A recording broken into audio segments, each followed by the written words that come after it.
As a teacher ہمیں حقائق سے انحراف نہیں کرنا چاہیے۔ میں اپنے ایک ذاتی تجربے کی بات کرتی ہوں۔ میں نے ماسٹر کیا، دینی اداروں میں رہی، بہت ادارے دیکھے، لیکن جو میرے اندر چینج اور جو ایک نئی کیفیت میرے اندر پیدا ہوئی وہ کسی ادارے میں ایسی نہیں ہوئی کہ امت مسلمہ کا جو زوال ہے، جو مسائل ہیں، میں تو اس کی ایک ہی وجہ محسوس کرتی ہوں کہ ہمارے میں رحم نہیں ہے، بے رحمی کی کیفیت پائی جاتی ہے۔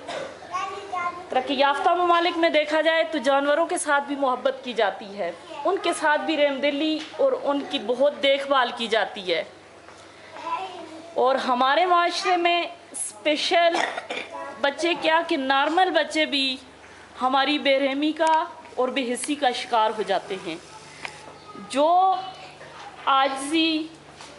اور جو رحم دلی اس ادارے میں میرے دل میں پیدا ہوئی وہ کسی ادارے میں رہ کر پیدا نہیں ہوئی۔ یہ ایک ایسا تجربہ رہا ہے کہ میں اسپیشل بچوں میں بیٹھ کر ان کے ساتھ کچھ وقت گزار کر میں نے محسوس کیا ہے کہ اگر آپ نے اپنے دل کے اندر رحم دلی پیدا کرنی ہے یا خود کو آپ رحم دل ہونے کا دعویٰ کرتے ہیں تو ان اسپیشل بچوں پر بھی اور نارمل معصوم بچوں پر بھی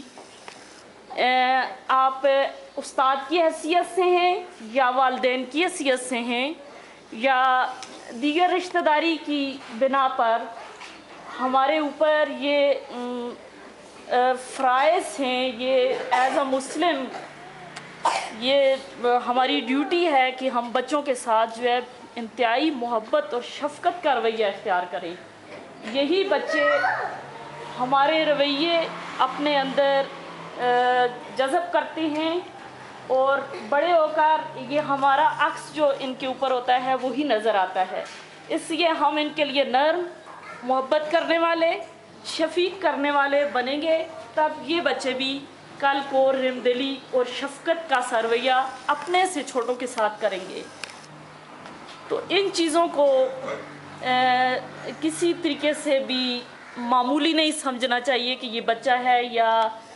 اسپیشل بچہ ہے یا ہمارا رشتہ دار نہیں ہے۔ اس طرح کی چیزوں سے ہمیں جو ہے ہر طرح پرہیز کرنی چاہیے۔ اوکے، اللہ حافظ۔